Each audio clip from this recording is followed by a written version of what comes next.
Greetings, true believers, and welcome to episode 74 of the Pull List Podcast, a bi-weekly show about comics, pop culture, and faith. My name is Chris Poirier, and with me, as always, on the other side of the screen, and I never know which way to point, so I'll point both ways, is Hector. How's it going, Hector? You doing all right? Yeah, that sounded very Wizard of Oz scarecrow. Well, I mean, some people do go both ways. He's got jokes. He's got theater jokes. He's got comic jokes. He's got jokes. And he'll be with us the entire... I've always considered doing stand-up. I really have. I mean... it'd be fun. There'd be space for it, so why not? So, starring today, the one and only Hector in his one-day stand. As we both enjoy caffeinated beverages for this morning kickoff of our show. So I guess that means we got to do the comics. Yep, let's do it. So strap yourselves and prepare yourselves, for we've got comics. Better put the word out. Get ready for the nerd out. Better put specs on. Better break necks on. I cut handsome checks for my expansion sets. They call me Obi-Wan. Act like you know me, son. It's a little hypocritical because I don't see you strapped in. I know. I need to get like a harness or something. Be dope if we had those roller coaster things to go. Yeah. And then somebody would come by and say, "Sir, I'm sorry, but your harness does not come down all the way. You're a little too fat for this podcast." I'm sorry, you need to be at least this tall to ride this ride. It's got to close down above your waist, sir, if you're going to podcast. Otherwise, no podcast for you.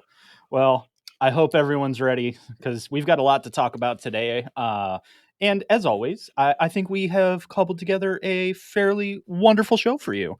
At least I think so. We'll see, I guess.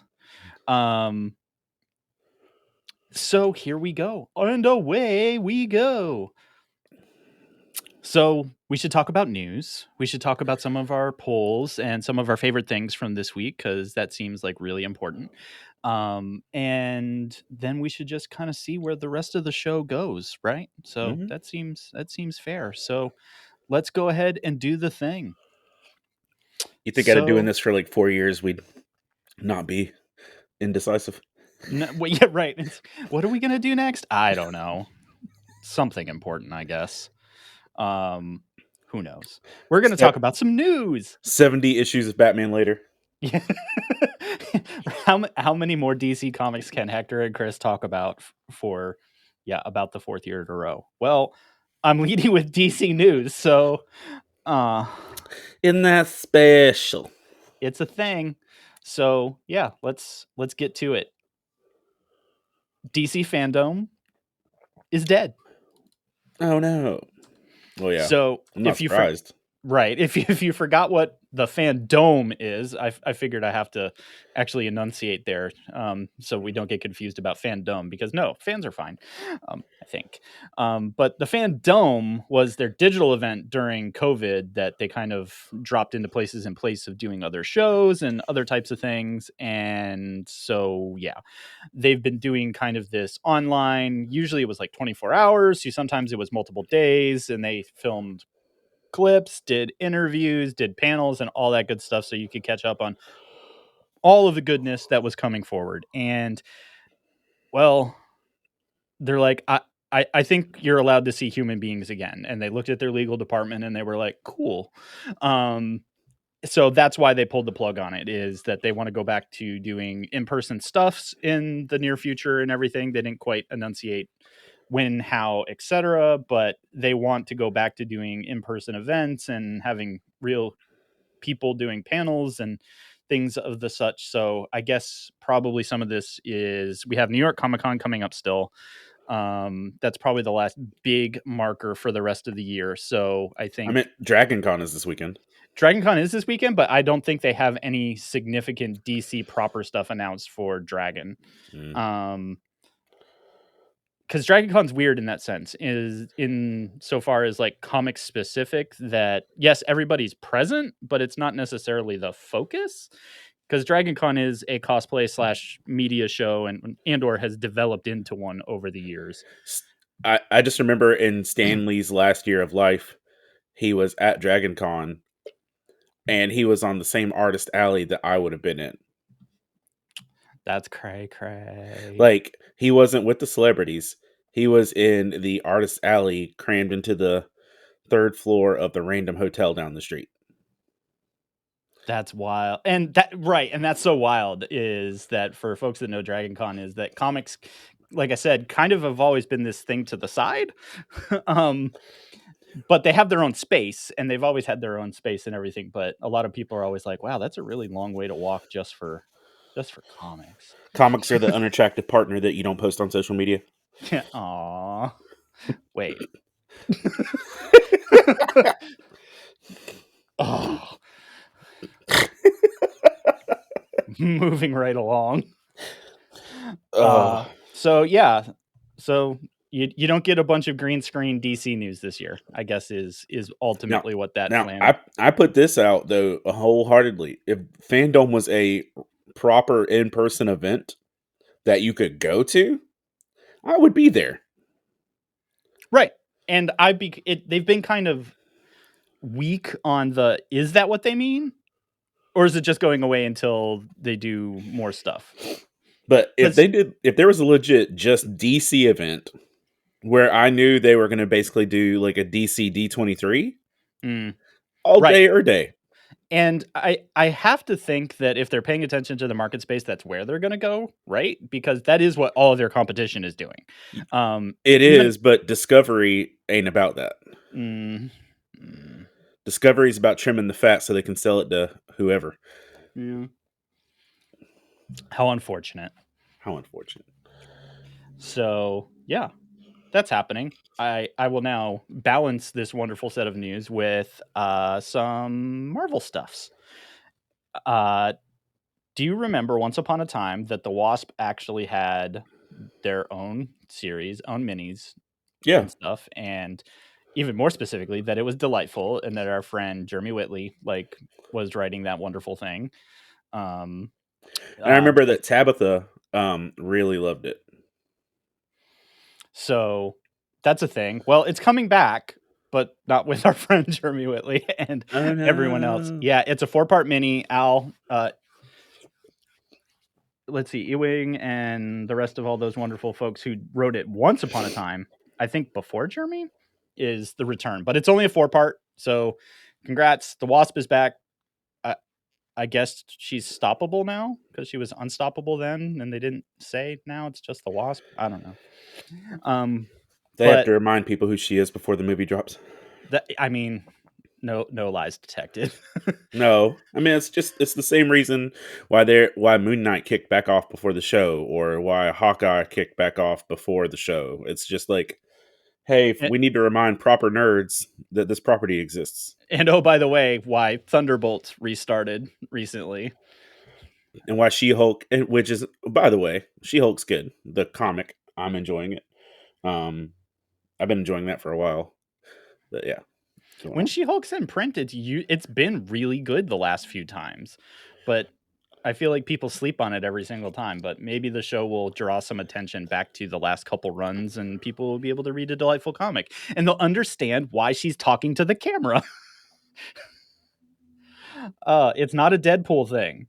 It's actually her thing from like the last 2 series, if not longer. Well, we were watching it last night, and Rosa said, "I love it when she Deadpools," and I'm like, "Yeah, like another time." Yeah, we will return to this nerd. So more Wasp is in our future.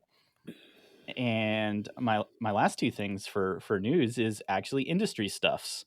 I've been trying to look far, wide, and deep to actually talk about industry things because it's been kind of quiet as of late, which is either people getting better at keeping things to themselves or there's actually just not a lot going on. I don't know. The industry said, hey, remember that guy Chris you worked with? He uses everything you tell him on his podcast. Shut up. Don't put that stuff on the internet. Somebody might talk about it. Yeah. Well, guess what? If it wasn't for Rich Johnson, I wouldn't have things to talk about. So here we go. Things that Rich Johnson said. Title of your country album. Oh, that's a good ring to it. He's Right? British though, so that's kind of weird, I know, but the name sounds country. right? All right, I'll think about that. So Bad Idea Comics. We have talked about Bad Idea in the past because of the self realization that everything they do is a bad idea and or purposely a bad idea. And this is the former Valiant crew. So Dinesh and crew, Adam, all the people that were the core center of Valiant before the Chinese were like, here, take money, and then threw them all out. Not that anyone is still bitter about that. Extremely still bitter about that. Bad Idea came into being where they did very exclusive, only physical drops of their books, direct distribution, limited existence, just all of the things that usually upset people. But really fun artist and writer combinations for a lot of their books, really out there type stuff. They have gone into phase 2, which is to say they're going to do another series of books. Because this is kind of their thing, is they add exclusive stores, they release a series of books, they go to a bunch of conventions, and now in year 2, we know that it is now rinse, repeat, rinse, repeat. They're doing some different things in this time around, but I think my favorite, and quite frankly, I slept on it and I missed it, and shame on me, but this is my all-time favorite thing that I think I've seen a comic company do in a while. And if you didn't read about this, Hector, I can't wait to see your response to this. They published a Mark Waid story, which is their first drop in this month's preview catalog in its entirety. Yep. So they bought space in previews, not to preview the book. The 8 pages of this short story are in its entirety in the previews catalog, which means the only way you can get it is if you buy a physical previews book. Bro, when's the last time you bought a physical previews book? If you didn't run a shop. Exactly. So they have now created a buying power for this one, and the hardcore fans of their thing are going to go buy multiple copies of this thing, which is the hilarity of it. Yeah, no, I was just like, this is either the most brilliant or it would really make me feel like previews let them do it for free. I'm not sure. I don't know, honestly, behind the scenes, if it was paid or if previews was like, I see what you just did there. You're about to make us money on a thing that almost nobody cares about. I mean, because that would be the thing. They say, hey, we'll put an original story with Mark Waid in your book. Just give us the space for free. Right? Merry Christmas. Merry Christmas to you, people. You are about to have record sales on previews catalog. Oh, we should probably back up. I don't know if we have ever actually explained what a previews catalog is. No. To our glorious, and I should have picked one up so I could show you, but previews catalog is literally a physical catalog. Like for all of us old people, think the old Sears. Yeah, think the old Sears Christmas catalog where you're like, ooh, all the things that I want to buy. It is literally that, except for comics. And it's for future solicitation so that shops and people can be like, oh, yeah, that's coming out in 3 months. I totally want that. Add that to my list. And it's broken down by publisher, and it will show you the covers, the writing team, the synopsises, and all that stuff. Like, it's literally a perusal of all the things that are to come, so that when we sit down to do our FOC math, in theory, all of the intelligent customers in front of us have already told us what they want to buy. No, that has certainly been the theory for years and years and years. And even still, in this catalog, to this day, since its inception, was a physical sheet that you can take a pen or a pencil, one of these things, and check a box next to a comic and hand it to a comic store so that they can create your pull list. Welcome to the year 2020. And I could tell you confidently. 2. Yeah. 2022. Did I say 23? Well, you said 2020. I thought I said 2022, but no. It's fine. It's still early. It's the 2020s, y'all. It's the Roaring 20s.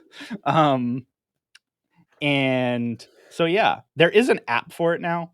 I haven't heard a lot of places that are actually using it yet, so that might be a different conversation for another time, because I am all for a digital pull list so I can actually create stuff and create less work for the human beings there. And there's only a handful of companies that are actually doing that for shops anyway. So fun little tangent, y'all.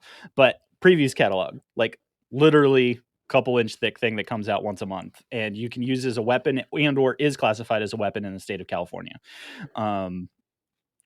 You know, it would be fun. Just on a side note, and this might be an after, but whatever. If you and I actually like went to our various shops and just like asked 2 or 3 people what their pulls are. Ooh, we could do on the street interviews. That's what I'm saying. Let's do it. Yeah. Okay. Carry on. Yeah. Side note, producer Matt, please add that to our notes. That was our first. That was our first or second Matt sighting of this episode. So yeah, Bad Idea continues to do really random things. But I'll tell you what, seeing that Mark Waid was one of their pickups for this round 2 shows me that they are still pulling deep from the catalog of creative teams to do stuff for Bad Idea. So pay attention. If you're into the deep cut of comics and stuff, I'd say keep ahead of that, because if you're not getting it, FOCing it, ordering it through your shop, pretty much the downside to the Bad Idea experiment is you're not seeing it at all. Because it is very limited in a lot of their runs and stuff. I haven't seen a huge market secondary for it, except for people that are selling books for like a couple $100. And so it's not like you're walking into many back sections and seeing a lot of their stuff, but a lot of it is really good. And so our final piece, and it's probably one of our future interviews that we need to do, is our buddy Rob Potsy. Yay, Rob! Has been promoted to associate editor at Keenspot.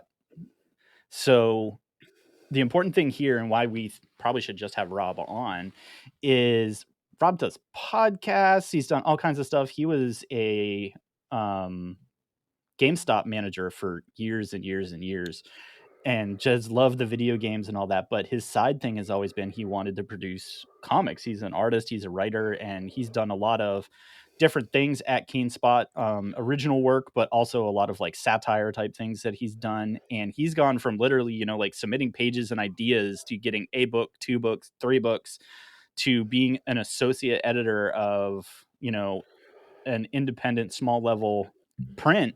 And they've been sending him to San Diego for like the last couple years. That, yeah, this is another one of those, we just need to have Rob on to tell the full story, because this is a great example of you can hustle this industry out. I gotta say too, that was like a great moment for me. Like there was it may have been Sunday or Saturday at San Diego 2019. I'm waiting for a panel that I'm about to do. I'm exhausted. I'm tired. Honestly, I'm lonely and a little scared. All of the things. And I'm just sitting there like against the wall, tired and sweaty. And then Rob walks up, "Hey, buddy." And I'm like, "Hey, friend." "A human I know. A human." And it's like we were just going to see each other the next week, but it was really neat to like see a guy, see it like across the country, right? Across the country. But Rob also sets up at my local comic shop. Yep. Then to see him in San Diego and know that he's doing good stuff. And I've also working on a comic book that we're pitching to Rob for Keenspot. So, but formal disclosures. Still love you. Yep. So we'll keep an eye to see what other amazing industry stuff or uninteresting industry stuff makes its way into the news. But that's basically what you need to know for this period. As Hector like throws things around, and I know Shepherd Book died. That too soon. Spoilers. Too soon. Spoilers for 17 years ago or 15 years ago. Yeah, this is fine. So yeah, that's our look at the industry for this 2-week period. And as always, you can join in on the conversation with Hector and I and all of your nerdy friends on the Love Thy Nerd Facebook page, the Discord that Hector's going to make a face about because that's like his job now. See? No, I'm excited about Discord, and I look forward to a future community there. Did you get talked to? um So yeah, you can find us in all of the places, and you can still text Hector about his Zune and his Zune playlist because that is an important part of the show. I actually have to work on a Zune playlist as soon as this is over for the senior citizen karaoke I'm DJing tonight. Yeah, we're gonna circle back to that next episode because I was talking to Hector pre-show that I want to know what the playlist for that event looks like, and that's just me. But yeah, join us in all the places. Join in on the conversation. Now that you can see how goofy we look early in the morning when we talk about comics, you can even talk about that. So tell us what you liked, what you hated, or what we missed, because I guarantee we missed a few things. That tends to happen. Yes. So this is fine. This is fine. But that means we get to spend the rest of this show talking about all of the wonderful things that we find on our shelves at our local comic shop in our apps of choice. And see, I even said something nice about digital. Don't tell anybody. So I think we should get after it because I think both of us did super random things. Yours is not all DC. Mine is almost all Marvel. So I guess the world is upside down and backwards, and we'll just have to ride this one out and see what happens. Okie dokie. He's like, all right, let's go. Me first? What are we doing? All yeah, right. let's do it. All right. Pull up my pulls. All righty. Sorry, Matt. First off, I'm gonna break our mold of molds, and I'm gonna go with Spy Family number 4. How dare you introduce manga like you've never done it before? Yeah, like I do it with every other manga I read. Are you watching Spy Family at all? No, but apparently I should be, because when I saw it make your list this week, I was like, okay, fine, got it, adding it to the queue. I know you're not at a lot of cons, but just let me tell you this for context of understanding where it's gotten to. More people cosplay Spy Family than Demon Slayer now. Ooh. The mantle has been passed on. It has. Like, for the last year or so, Nezuko from Demon Slayer is the most popular cosplay it shows. Right. Yep. There are 2 female leads in this and 1 male, or 2 male leads ish. And I saw at GalaxyCon, which is a big show around here. I saw at GalaxyCon more cosplays of the 2 main females from this than anyone in Demon Slayer. Wow. So in like a 6-month window, this went from 0 to 1,000. Got it. And this is the same deal that has happened to me multiple times when watching an anime for the first time. You get to the first season's over, and it's going to take years for them to catch up, but there's manga. So Right. And that's what I'm telling you with this. If you've watched the first season of Spy Family, which is I think 8 episodes, you can pick up with the manga in book 4. And there are currently 8 mangas out. The 9th one's about to drop next month. But so I'm not going to try and give you a bigger sales pitch than you should. If you like the anime, keep reading. But Chris, just to tell you the plot point, because my daughter, this is a point where I've been lapsed in my geekhood. My 14-year-old daughter told me about an anime I need to watch. And she's actually done that about 3 times now. Your Lie in April, which just throwing this out there, this is, that also has a manga I've not read, but Your Lie in April is one of the most beautiful animes I've ever seen in terms of music and storytelling, but it's also heartbreaking. She got me on that. Yeah. Anime. Yeah. No, dude, this is like, we're beautiful young musicians, but I'm dying of cancer. I mean, and high school romance. But at the same time, anime. Fair. Like all of you that are just starting the early seasons of My Hero. Yeah. Yeah, just wait. But so to give you the sales pitch of what this is, there is a world-class spy the greatest master of disguise spy in a place where two countries are warring. Mm. And he needs to get close to a target over a long haul mission with this guy who could decide the fate of war. Whoa. Okay. In order to do that, the only in he has is that he has to get a kid, register that kid for school, and become part of the school PTA community, so that he can be, because this dude only comes out of the building once or twice for kids' school functions. Wow.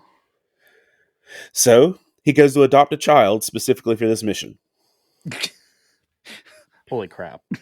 Yes. Oh, but wait, brother. But wait. The child he adopts is the epitome of kawaii, uber cute anime kids, but she's telepathic. I'm assuming he doesn't know this when he does. He doesn't. Okay, so right. So she's reading all of his thoughts. She knows everything like, he's what thinking. The crap? And so she's like, "Ooh, Papa's an assassin! Pew pew!" Like it's that, or a spy. So you've got a psychic toddler adopted by a spy to cement the family vibe. He's got to find a wife, right? Of course, like one does, and because it's Eastern culture themed, convenience marriages are not out of the question. Mm. So he finds a young maid who is down on her luck and needs a place to live. He said, "Look, I need to get my daughter into school. Why don't you marry me for the sake of housing and family and all this stuff?" She's the world's greatest assassin. That's great. So you've got the world's greatest spy and a fake marriage to the world's greatest assassin. They actually like each other. And you've got a psychic kid in the middle, just like, "Oh crap, get the bloodstains off mama's dress. Oh crap." And it's like that. And it's the most absurd take. So where the anime stops and where this picks up, they need a dog for the next part of the mission. Of course they do. But wait, there's more. What? The dog can see the future. But the dog can't speak, so only Anya, the little girl, can read the mind of the dog. But when she's reading the mind of the dog, she's reading the mind of just like dog visuals without good audio and stuff. So she's like sketchy TV antenna-ing this. And so Spy Family is freaking delightful.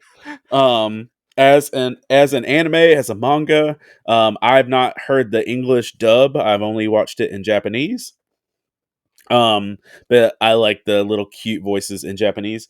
I'm just saying, this is like, if you just want something that is fun and actiony, this is it. Like one of the early missions or one of the early episodes is that she wants a birthday party or something, and so he rents out the biggest castle on their area, and as a training mission, all of the other spies have to, air quotes, kidnap his daughter, and he has to defeat them to rescue her. And because her favorite thing is spies, and it just so happens that her dad is a spy. It's delightful. So there's that. Wow. That's pull number one. Yes, but I picked follow that one up, Chris. Yeah, dude, it's so fun. All right, so next one, going on to, I'm going to say Nightmare Country number 5. If you're not familiar with Nightmare Country, but you are familiar, you're one of the folks, and I don't say this with any disdain, but if you're one of the folks that just jumped on the Sandman train, following the Netflix series, this is actually a really good spot for you, because the main character focal point of this is the Corinthian. Yeah. And that makes sense, because for the rest of us, the Corinthian didn't get much in the comics to begin with. Now, what's cool is they actually revisit the scene at the cereal convention. Yeah. The Corinthian that's in this is the Corinthian that has been remade after that. Okay. So he is not the same Right. Corinthian. Because I was going to say that the biggest piece actually for comics is and spoiler, not spoilers, spoilers. So pause. Um, is Dream unmakes him because he's like, you should have been so much more, and you went and did the thing that I told you not to do. Yes. So the Corinthian story technically ended. So I dig that they're finally revisiting the bringing the Corinthian back and what or what not that does look and feel like. So continue. So the Corinthian is the main character of this, but there is a girl who can see things that she shouldn't be able to see, and some minions of desire hunt her down and all this stuff. And the Corinthian ends up having to become like the rogue, like, you're now tethered to me until we figure out all this crap. For those of you who would jump into this, even though there's only 5 issues, there is a new dream. So okay. if you're coming in here and you're like, why is this not Morpheus?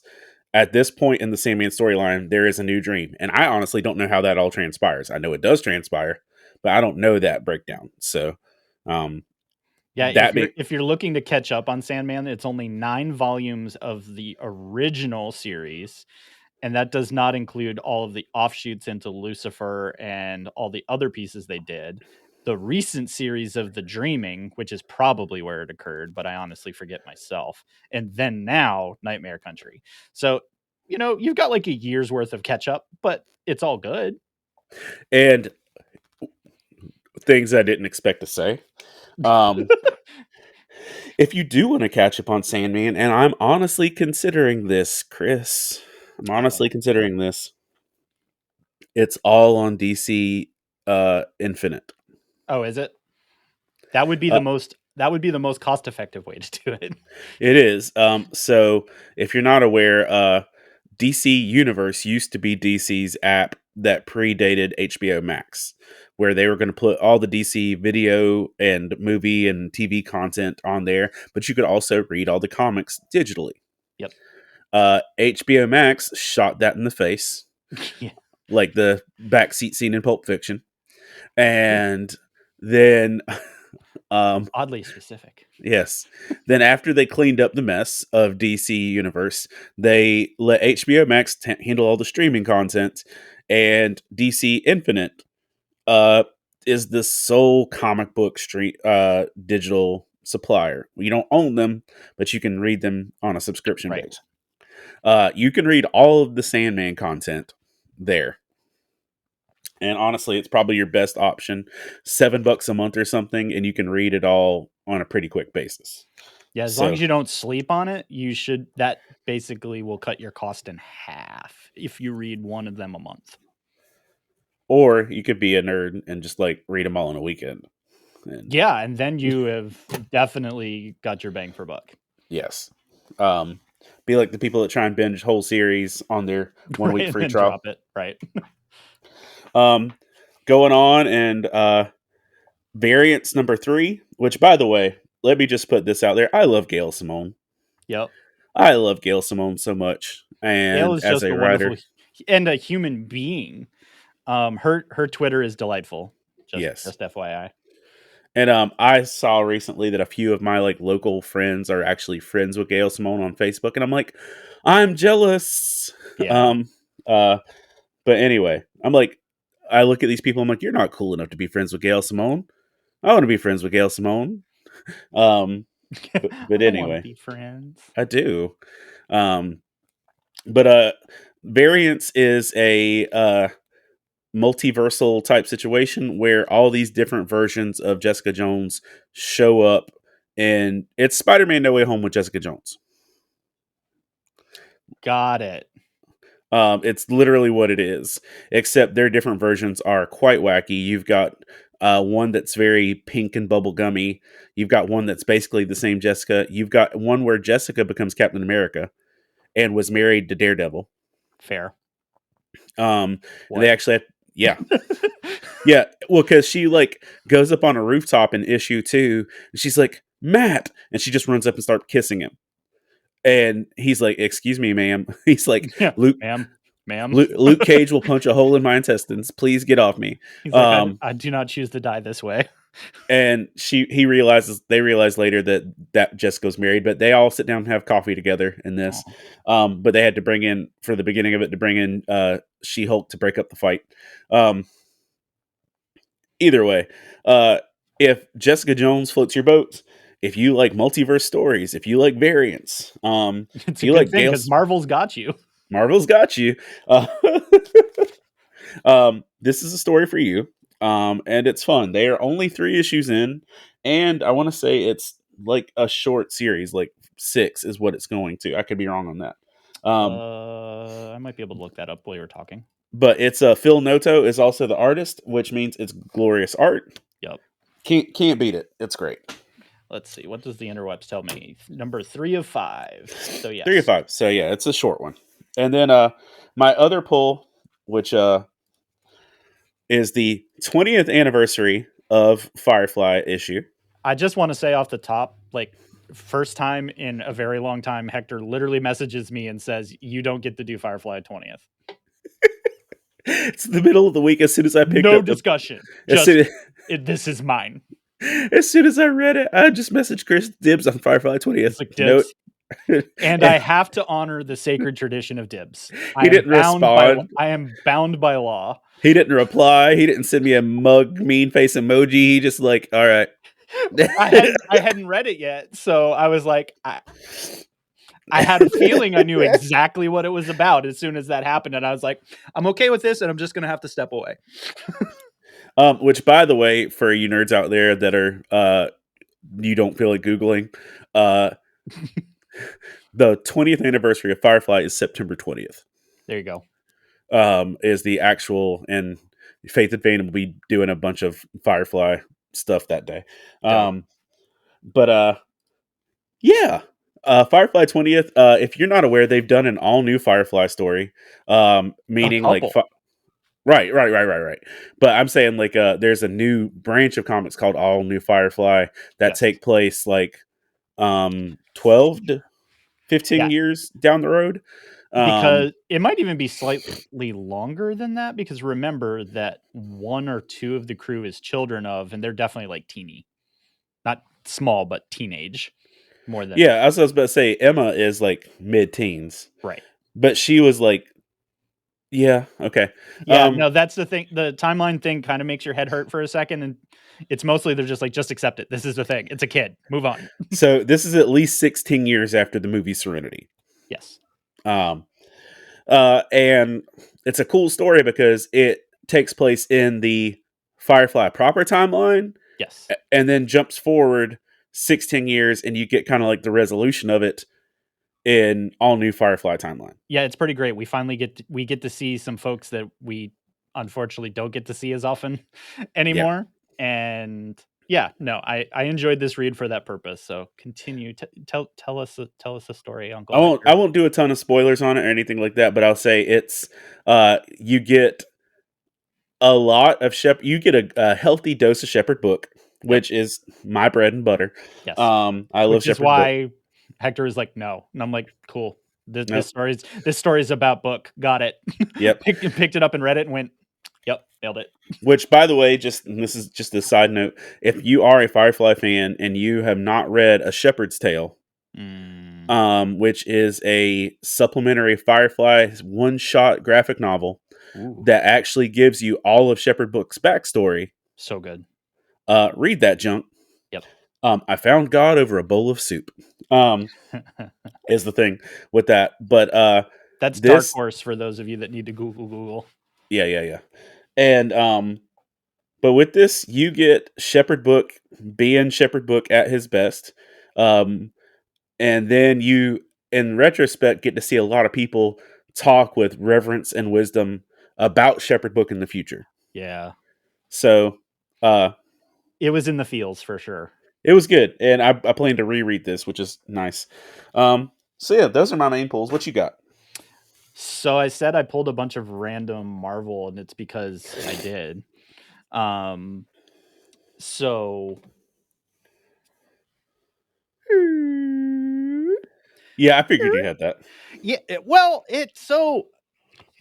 I'm not normally a huge fan of giving Marvel money when they put big random numbers on the cover of books. And how you technically come to a calculation of you actually being at Amazing Fantasy 1000. I would love to see the 30-page master's thesis that explains how this book is 1000 in the Amazing Fantasy line.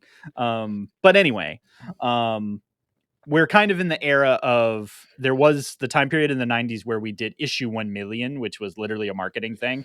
So if you go into the back issue section of your comic stores, you will find this pile of books that say issue 1 million on them. And yeah. But these are Earth will typically, be gone. right. These are anthology type stories typically, and this is pretty much the 60th anniversary of Peter Parker and Amazing Fantasy, and where we get the Spider-Mans from. And at first, because there's a large swath of Spider-Man history that I quite honestly don't care about, because you can only tell the same story with Peter 47,000 times, and then the clone thing happened and we don't talk about the clone thing. The clone conspiracy there. Yeah, you're welcome. Go don't read that. That's what made me stop reading comics. Right. That a lot of people were like, how dare you? So noted. But what's really cool about this is pretty much all of the great teams from Spider-Man over the last 60 years that are still with us are in this. And like, you can't, maybe you can read all of them, but that's like the short list of all the people that are here. And You got some Bagley in there? I believe so. And this is the thing, is now I have to look over the entire list to be like, who actually is in here? But like Michael Cho, Koipel's in here, Dodson. This is my favorite. Neil Gaiman is in this book as a writer and as himself.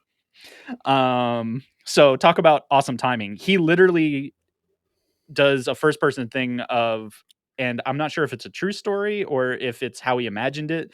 If it's a true story, it's really cool, but it's when he met Steve Ditko. So Ditko also is in this in drawing as an homage to him, which is really neat. Who else? Ryan Stegman,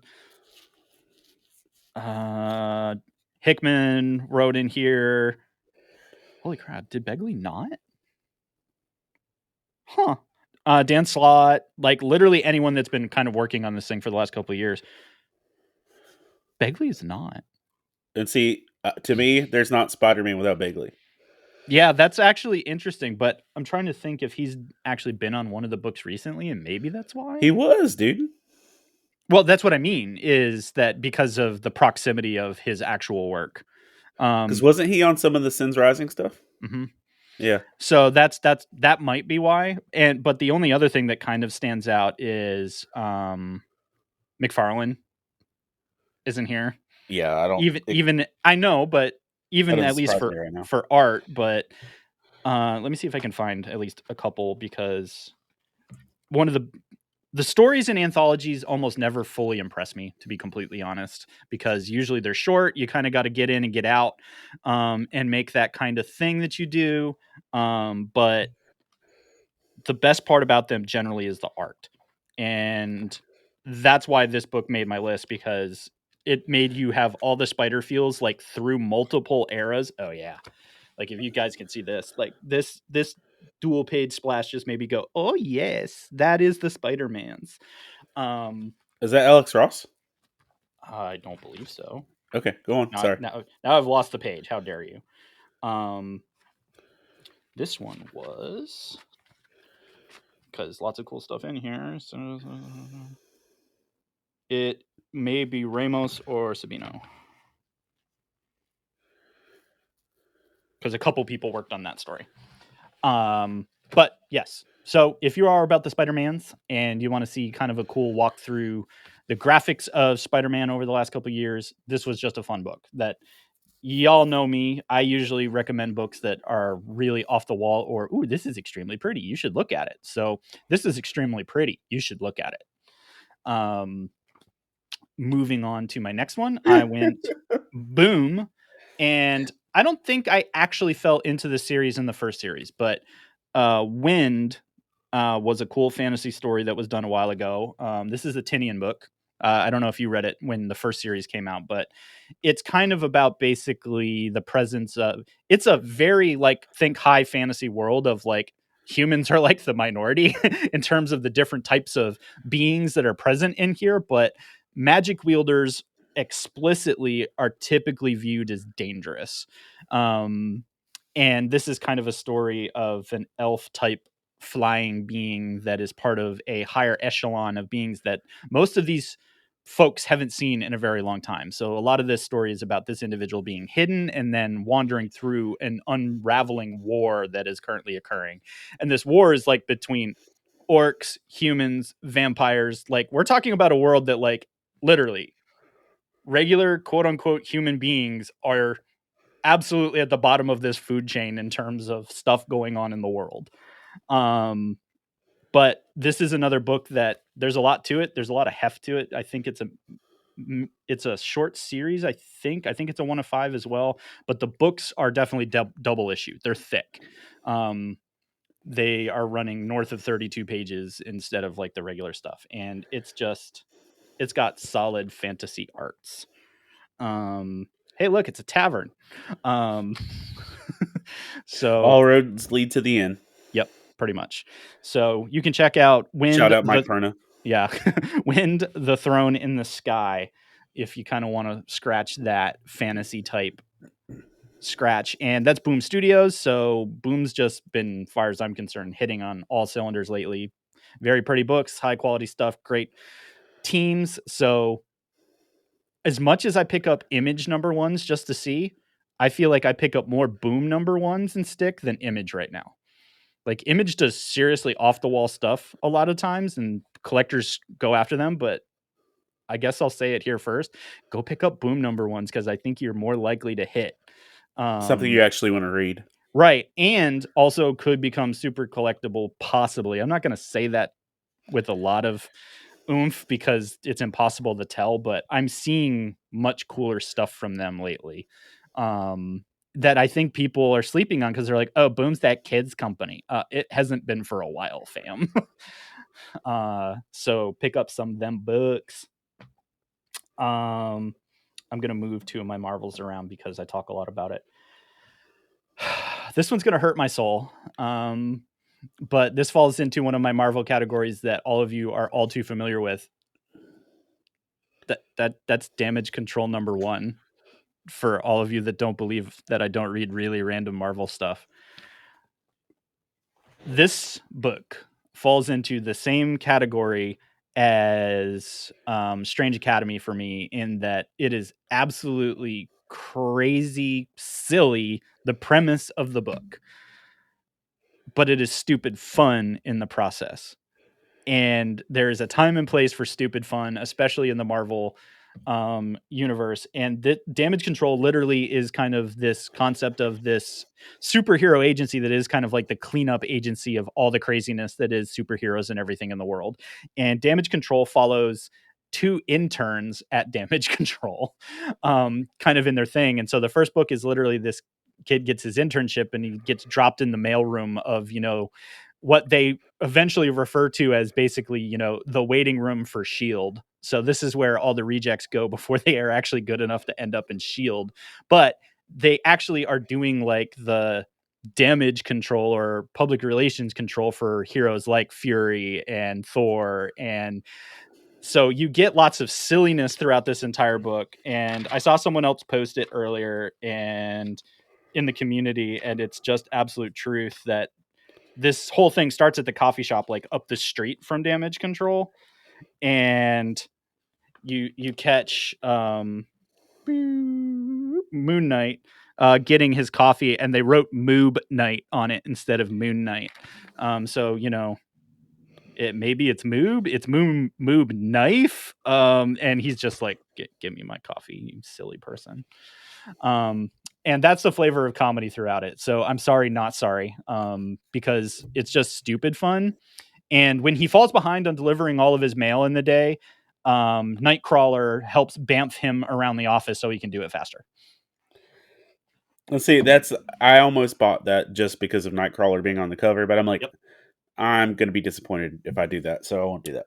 Yeah, you still might be, but I figure if someone wants something that's just totally different and continuity adjacent, but at the same time actually is a pretty gorgeous book. It's basically kind of The Office, but in Marvel world, esque. So good times. And then finally, I don't need to spend a lot of time here because I kind of already talked about it. You got 2 Spider books this week. Amazing Spider-Man number 8. I think I've mentioned kind of on the side or in previous polls that Spider-Man's kind of fallen into a good place again. Ramita Jr. apparently is on and off books because like the last 2 weren't Ramita Jr. This one is, so it's back to looking pretty.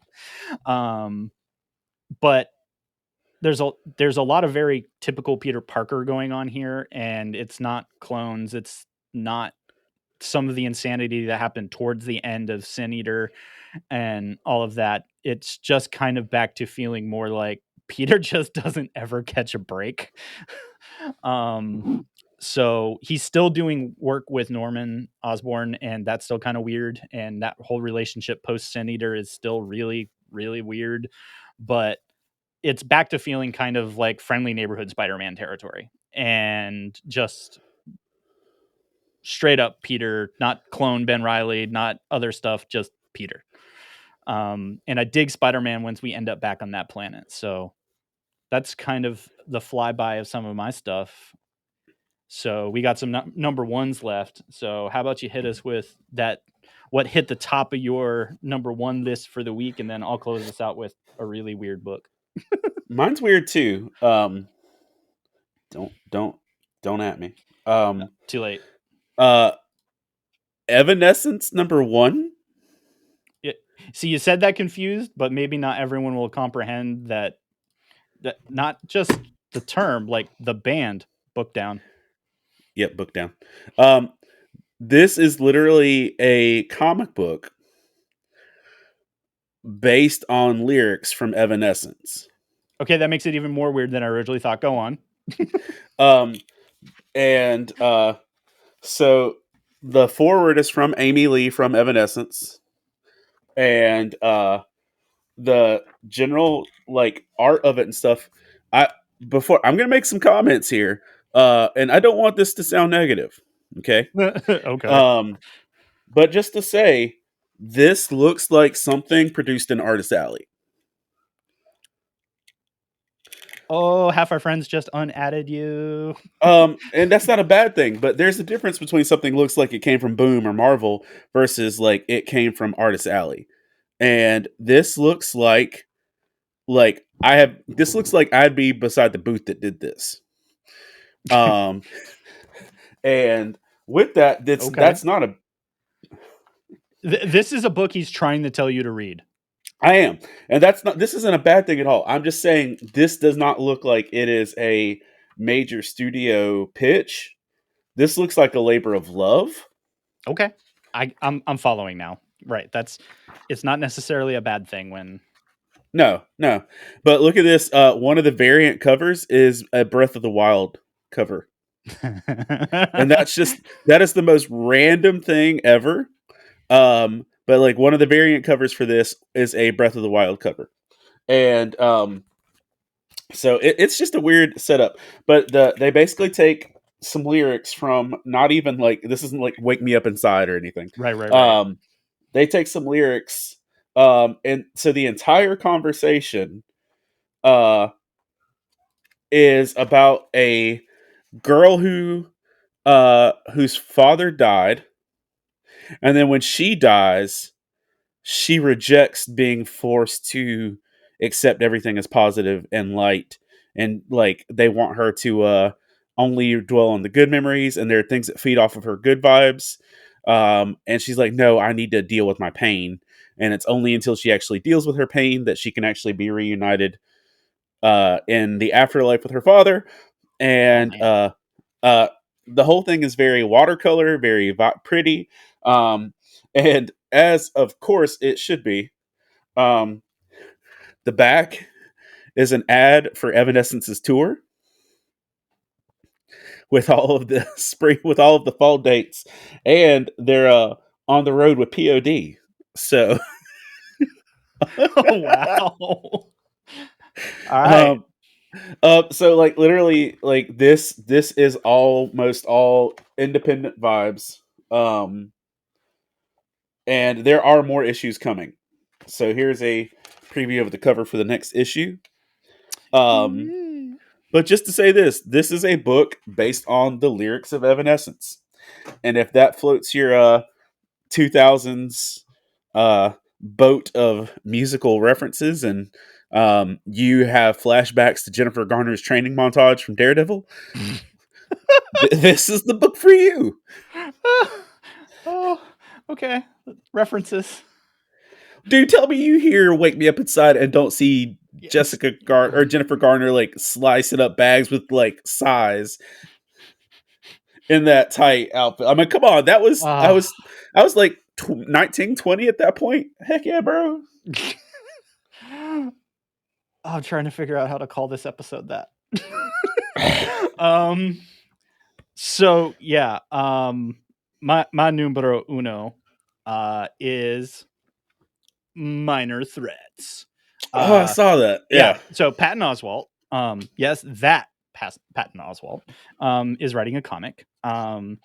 And it's at Dark Horse. And so this is another commentary on the superhero world type book, but it's pretty. See, look, it's got a little pulpy to it, which is awesome. But basically, we're following kind of like the minor bad guys in this super world. And specifically, the main character is someone whose mom was like a supervillain, and she kind of followed in mom's footsteps, sort of, as a minor villain type thing. And she has just gotten out of jail, and she's working at a bar that's kind of a dive villain bar type thing. And apparently, there are rules in the superhero world, including for the villains and everything. And someone has gone and beat the living tar out of a dude and he dies, and that doesn't happen, apparently. And the superheroes start basically rounding up villains and pounding them into the ground to be like, give up the dude. And so it's the whole thing of, superheroes abusing their power and like almost killing other people, and then basically being about the whole that this is not how we do things.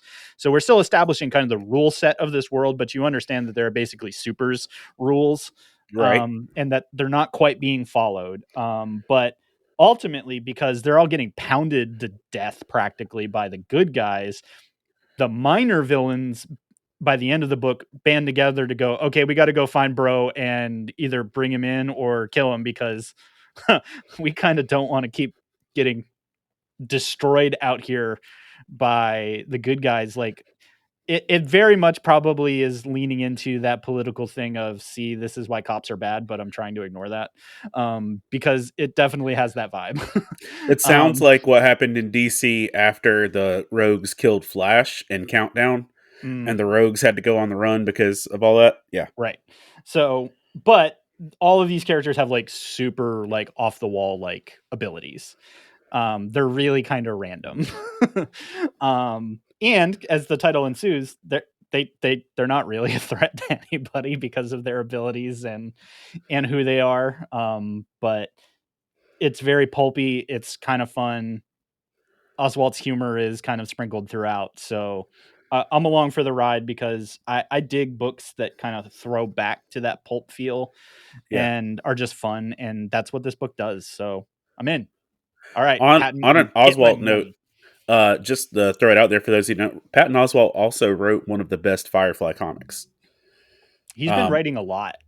this was like for maybe a decade ago, but he did one called Float Out, I believe, Mm, which was one of the stories that established Wash's story after Serenity, per mm, se, and why we have certain characters that we have now. So, right. So it's good stuff. yep. Um, well, I think that's actually going to do it. Yeah, I think we talked about the comics. we did.